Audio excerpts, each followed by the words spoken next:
മുഖ്യമന്ത്രിക്കും പ്രതിപക്ഷ നേതാവിനും മറുപടി നൽകി ബിജെപി സംസ്ഥാന അധ്യക്ഷൻ രാജീവ് ചന്ദ്രശേഖർ. വികസനത്തെക്കുറിച്ചോ ജനങ്ങളുടെ പ്രശ്നങ്ങളെക്കുറിച്ചോ പറയാനില്ലാത്ത മുഖ്യമന്ത്രിയും പ്രതിപക്ഷ നേതാവും ബിജെപിയെയും ആർഎസ്എസിനെയും കുറിച്ച് അനാവശ്യ ആരോപണങ്ങൾ ഉന്നയിക്കുകയാണ്. വർഗീയ രാഷ്ട്രീയമാണ് പ്രിയമെങ്കിൽ ജമാഅത്തെ ഇസ്ലാമിയെയും PDPയെയും കുറിച്ച് ചർച്ച ചെയ്യാമെന്നും അദ്ദേഹം പറഞ്ഞു. വിവരങ്ങളുമായി ശാലിനി ചേരുന്നു. ശാലിനി, നിലമ്പൂർ ഉപതെരഞ്ഞെടുപ്പിന് ഒരു ദിവസം മാത്രം അവശേഷിക്കെയാണ് ചില വിവാദ പ്രസ്താവനകൾ വീണ്ടും പൊതുസമൂഹത്തിലേക്ക് വരുന്നത്. എന്തായാലും BJP സംസ്ഥാന അധ്യക്ഷൻ രാജീവ് ചന്ദ്രശേഖർ കൃത്യമായ മറുപടി തന്നെയാണ് ഇടതിനും വലതിനും നൽകുന്നത്, അല്ലേ? തീർച്ചയായും രോഹിണി, അത്തരത്തിൽ തന്നെയാണ്. ഇനി നിലമ്പൂർ ഉപതെരഞ്ഞെടുപ്പിന് മണിക്കൂറുകൾ മാത്രം ശേഷിക്കെയാണ് മുഖ്യമന്ത്രിക്കും പ്രതിപക്ഷ നേതാവിനും മറ്റ് കോൺഗ്രസ് CPMന്റെ മുതിർന്ന നേതാക്കന്മാർക്കും NDAയുടെ ഭാഗത്തു നിന്നുള്ള കൃത്യമായ മറുപടി BJPയുടെ സംസ്ഥാന അധ്യക്ഷൻ രാജീവ് ചന്ദ്രശേഖർ നടത്തിയിട്ടുള്ളത് അല്ലെങ്കിൽ നൽകിയിട്ടുള്ളത് എന്നുള്ളതാണ്.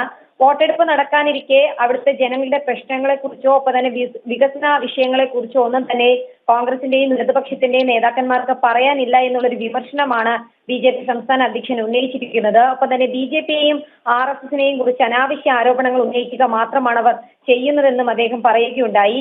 വർഗീയ രാഷ്ട്രീയത്തെക്കുറിച്ച് സംസാരിക്കണമെങ്കിൽ നമുക്ക് ജമാഅത്തെ ഇസ്ലാമിയെയും ഒപ്പം തന്നെ PDPയെയും കുറിച്ച് ചർച്ച ചെയ്യാമെന്നും ഇടത് വലത് മുന്നണികളെ വെല്ലുവിളിക്കുന്നുണ്ട് BJPയുടെ സംസ്ഥാന അധ്യക്ഷൻ.